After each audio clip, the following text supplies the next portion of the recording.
Historia de la filosofía, por Giovanni Fornero, volumen 4, 77, parte octava. La filosofía contemporánea, tomo 1, capítulo 4, Filosofía y ciencias humanas. El estructuralismo. 941, Lingüística y estructuralismo. Los círculos de Praga y de Copenhague. Las ideas de Saussure dieron bien pronto sus frutos. En Ginebra se formó una escuela de lingüística que tuvo sus mayores representantes en Che Bally, A. Che Haye y H. Frey. En Francia, la influencia de Saussure se ejerció sobre todo a través de A. Meillet, que favoreció el desarrollo de la lingüística en sentido sociológico. Las contribuciones de la Escuela de Ginebra son poco originales y consisten principalmente en subrayar la validez científica del punto de vista sincrónico, subrayado que está acompañado de una cierta tendencia a entumecer las dicotomías saussurianas, en particular aquella entre sincronía y diacronía. Históricamente más importante es la influencia ejercida por Saussure sobre la Escuela de Praga, fundada en 1962 bajo la iniciativa de B. Mathesius. Reunió una nutrida fila de estudiosos como B. Habranek, J. Mukarovsky, B. Trnka, J. Bacek y M. Weingart. Entre los extranjeros colaboraron en la actividad del círculo el holandés A. W. de Groot, el filósofo alemán K. Buller, el yugoslavo A. Belio, el inglés D. Jones, los franceses L. Brun, L. Tesniere, J. Bendries, E. Benviste, A. Martinet. Las personalidades más descollantes de la escuela son tres intelectuales rusos: el príncipe Nikolaj Sergeyevich Trubetskoy, 1890-1938, Roman Jakobson, 1896-1982, y Sergei Karsevsky, 1871-1955. Por obra de estos estudiosos fueron presentados en el primer Congreso Internacional de Lingüística, desarrollado en La Haya en 1928, unas proposiciones que obtuvieron amplia resonancia. Al año siguiente, en el primer Congreso de los Filósofos Eslovenos, apareció el volumen inicial, editados entre 1929 y 1938, o sea, las célebres tesis del 29, la obra colectiva que constituye el manifiesto programático del Círculo. En la primera de las tesis, que afronta problemas de métodos derivados de la concepción de la lengua como sistema, los praguenses exponen su concepción de la lengua como sistema funcional caracterizado por una específica intencionalidad expresiva y comunicativa. La lengua, producto de la actividad humana, tiene en común con ella el carácter de finalidad. Cuando se analiza el lenguaje como expresión o como comunicación, el criterio explicativo que presenta como el más simple y natural es la intención misma del sujeto hablante. Así, en el análisis lingüístico, se debe tener en cuenta el punto de vista de la función. Desde este punto de vista, la lengua es un sistema de medios de expresión apropiados a un objetivo. No se puede entender ningún hecho lingüístico sin tener en cuenta el sistema al cual pertenece. Esta concepción del lenguaje como sistema funcional, o mejor, plurifuncional, permite a los praguenses defender la teoría según la cual existen tantas lenguas cuantas son las funciones intelectuales, afectivas, comunicativas, poéticas, etc., que el lenguaje realiza. El estudio de una lengua, reza la tesis, exige que se tengan rigurosamente en cuenta las variedades de las funciones lingüísticas y sus modos de realización en cada uno de los casos considerados. Cuando esto no se tiene en cuenta, la caracterización, sea sincrónica, sea diacrónica, de cualquier lengua, resulta necesariamente deformada y hasta cierto punto ficticia. Y es que precisamente en relación a estas funciones y a estos modos, varían la estructura fónica, la estructura gramatical y la composición lexical de la lengua. Otra doctrina fundamental de la Escuela de Praga, ciertamente entre las más características y decisivas del círculo, es la relativa a la superación de la dicotomía entre sincronía y diacronía. No se pueden poner barreras insuperables entre el método sincrónico y el diacrónico, como hace la Escuela de Ginebra. En efecto, razonan los praguenses, sí, con base en la lingüística sincrónica, examinamos los elementos del sistema desde el punto de vista de sus funciones, tampoco podremos valorar los cambios sufridos por la lengua sin tener en cuenta el sistema que resulta modificado por aquellos cambios. No sería por otro lado lógico suponer que los cambios lingüísticos no son más que violencias casuales y heterogéneas desde el punto de vista del sistema. Los cambios lingüísticos a menudo miran al propio sistema, a su estabilización, a su reconstrucción, etc. Así, el estudio diacrónico no solo no excluye las nociones de sistema y de función, sino que al contrario resulta incompleto si no se tienen en cuenta estas nociones.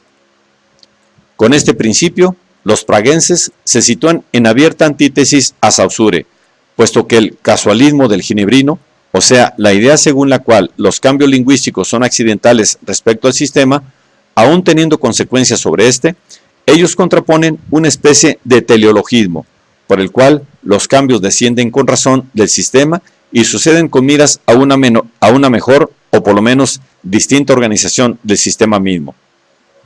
En todo caso, según los autores de la escuela, cada modificación debe ser tratada en función del sistema en cuyo interior ha tenido lugar.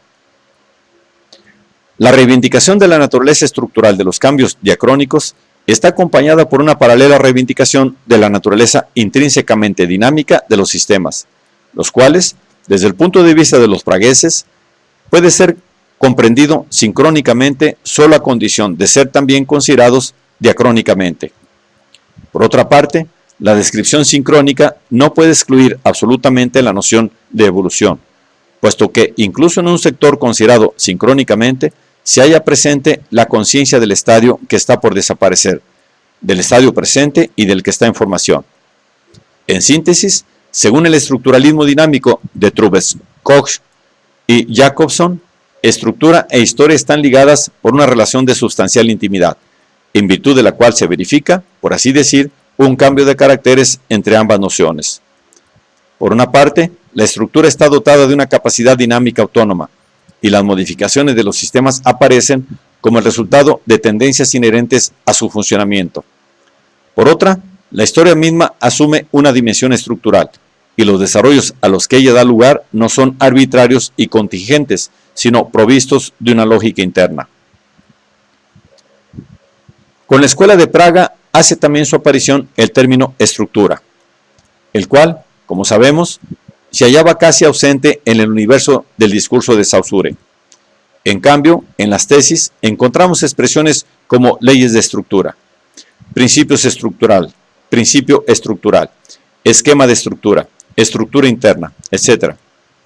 En su acepción más pregnante, el concepto de estructura asume el significado de estructura de un sistema. En efecto, para los praguenses, una vez declarada la lengua como sistema, se trata de analizar la estructura. Cada sistema, en cuanto formado por unidades que se condicionan recíprocamente, se diferencia de los otros sistemas por el orden interior de estas unidades, orden que constituye la estructura. Algunas combinaciones son frecuentes, otras más raras, otras, en fin, teóricamente posibles, no se realizan nunca. Considerar la lengua, cada parte de una lengua, fonética, morfológica, etc., como un sistema organizado según una estructura por descubrir y por describir, significa adoptar el punto de vista estructuralista. Como veremos, el concepto de estructura, entendido como conjunto de combinaciones lógicamente posibles de los elementos de base de un sistema, ejercerá una influencia determinante en la obra de Levi-Strauss. Además de esta serie de aportaciones de orden metodológico y teórico, los pragueses se han distinguido sobre todo por los estudios de fonología, mientras la fonética, según la definición de Trubetskoy, es la ciencia del aspecto material de los sonidos del lenguaje humano. La fonología es el estudio de los sonidos en relación con la función diferenciadora de los significados que ellas ejercen en la lengua, como sucede por ejemplo en el caso de pata y bata, trama y drama, callo y gallo, etc. La fonología debe estudiar las diferencias de sonidos en una lengua dada. Se encuentran unidas a diferencias de significado en qué relación están entre sí estos elementos de diferenciación o signos, y según qué reglas se pueden combinar entre sí en palabras o frases. En otros términos, si las unidades investigadas por la fonética son los sonidos de la palabra, las unidades tomadas en examen por la fonología son los llamados fonemas de la lengua, o sea, las unidades fonológicas que, desde el punto de vista de una lengua dada, no se pueden dividir en unidades fonológicas menores subsiguientes. Por lo tanto, el fonema es la unidad fonológica más pequeña de una lengua dada. Los fonemas de una lengua dada pueden ser individuados a través de reglas apropiadas y aplicando la prueba de la conmutación, de la cual Jacobson proporciona un ejemplo elocuente. Los nombres de familia como bitter, chitter, diter, fitter, gitter, hitter, hitter, liter, mitter, piter, ritter, sitter, titer, witter, sitter son todos de Nueva York. Cualquiera que sea el origen de estos nombres y de los individuos que los llevan, cada una de estas formas es utilizada en el inglés de los neoyorquinos sin que moleste a sus hábitos lingüísticos. Os encontraréis en una recepción en Nueva York, os presenta a un señor del cual nunca habéis oído hablar, el señor Dieter, dice vuestro anfitrión. Tratáis de aferrar y fijar este mensaje. En cuanto a individuo de lengua inglesa, dividiréis fácilmente y sin siquiera daros cuenta el continuo fónico en un número definido de unidades sucesivas. Nuestro anfitrión no ha dicho bitter, sino que ha dicho Dieter. Así, las 4 unidades sucesivas susceptibles de comunicación con las otras unidades de la lengua inglesa son localizadas fácilmente por el oyente. Según Jacobson, los fonemas, rigurosamente hablando, no constituyen la unidad fonológica más pequeña de la lengua, puesto que cada fonema es, a su vez, escindible en otras unidades menores. Tales unidades, que se hallan en la base de todas las lenguas del mundo, son un número bastante restringido. La tipología fonemática de las lenguas aparece cada vez como una tarea no solamente realizable, sino también urgente. El estudio de las invariantes en el interior del sistema fonemático de una lengua particular debe ser completado por la búsqueda de las invariables universales del sistema fonemático del lenguaje en general. Otra rama de la lingüística que se remite a Saussure, de quien desarrolla con coherencia algunas ideas, es la Escuela de Copenhague, cuya influencia sobre la lingüística internacional rivaliza con la de la Escuela de Praga. Entre los representantes más destacados del Círculo de Copenhague tenemos a Viggo Brondal, 1887-1942, y a Louis Hjelsleb, 1899-1965, promotor de la escuela y autor del escrito King de 1943, conocido sobre todo por la traducción inglesa del 53, Prolegomena to Theory of Language.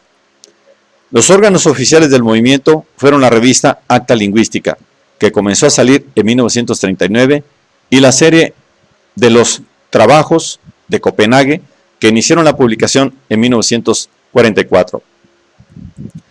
En el plano metodológico y teórico, la Escuela de Copenhague es importante por haber defendido una visión rigurosamente formalística y antisubstancialística del hecho lingüístico y por sus aportaciones a la glosemática, la cual estudia los llamados glosemas, del griego glosa, lengua, con el sufijo ema, utilizado en lingüística para indicar las unidades estructurales, o sea, los componentes más elementales a los cuales llega el análisis lingüístico. Estudio que para los daneses tiende a configurarse como un álgebra del lenguaje, dirigida a sacar a la luz los aspectos sistemáticos y formales del hecho lingüístico y los haces relacionales, a través de los cuales ella opera. Asumiendo como propia la frase conclusiva del curso de Saussure, la lingüística tiene como único y verdadero objeto la lengua considerada en sí misma y por sí misma, frase que en realidad no pertenece al lingüista ginebrino, sino que es un anexo de los editores. Hjelsleb se propone una lingüística lingüística, o sea, una lingüística inmanente, dirigida a defender la autonomía de su propio campo. Para fundar una verdadera lingüística, que no sea una ciencia meramente subordinada o secundaria, la lingüística debe tratar de tomar la lengua, no como un conglomerado de fenómenos no lingüísticos, por ejemplo, físicos, fisiológicos, psicológicos, lógicos, sociológicos, sino como una totalidad autosuficiente, una estructura sui generis. Solo así se puede imponer un tratamiento científico al lenguaje en sí mismo, sin que éste desilusione una vez más a quien lo estudia, sustrayéndose de su vista. Esta teoría interesa también a la epistemología general. En general, oponiéndose al carácter poético, anecdótico, discursivo, metafísico y estético de cierta tradición humanística que, bajo distintos aspectos, ha predominado hasta ahora en la ciencia lingüística y según la cual los fenómenos humanísticos, en cuanto opuestos a los naturales, son no recurrentes y no pueden sufrir, pues, un tratamiento exacto y general, sino que más bien son objeto de mera descripción, más cercana a la poesía que a la ciencia exacta. Helmsleb afirma que parecería una tesis de validez general que para cada proceso hay un sistema correspondiente en base al cual el proceso puede ser analizado y descrito con un número limitado de premisas. Tanto es así que cada proceso puede ser analizado en un número limitado de elementos que recurren constantemente en distintas combinaciones. Por consiguiente, en base a este análisis, debería ser posible ordenar estos elementos en clases, según sus posibilidades de combinación, y debería ser, además, posible construir un cálculo general y exhaustivo de las combinaciones posibles. Una historia así construida se levantaría del nivel de mera descripción primitiva al de una ciencia sistemática, exacta y generalizante, en cuya teoría todos los sucesos, posibles combinaciones de elementos, estén previstos y las condiciones de su realización establecidas. En otros términos, el objeto de la teoría lingüística es probar que incluso para un objeto típicamente humanístico, como la lengua, hay un sistema subyacente al proceso, una constante subyacente a la fluctuación. Otra manifestación importante del estructuralismo lingüístico es la que se desarrolla en América, sobre todo por obra de Edward Sapir, 1884-1939, y Leonard Bloomfield, 1887-1943. La figura posterior de Noam Chomsky se mueve en cambio en un clima de pensamiento ya de tipo postestructuralista.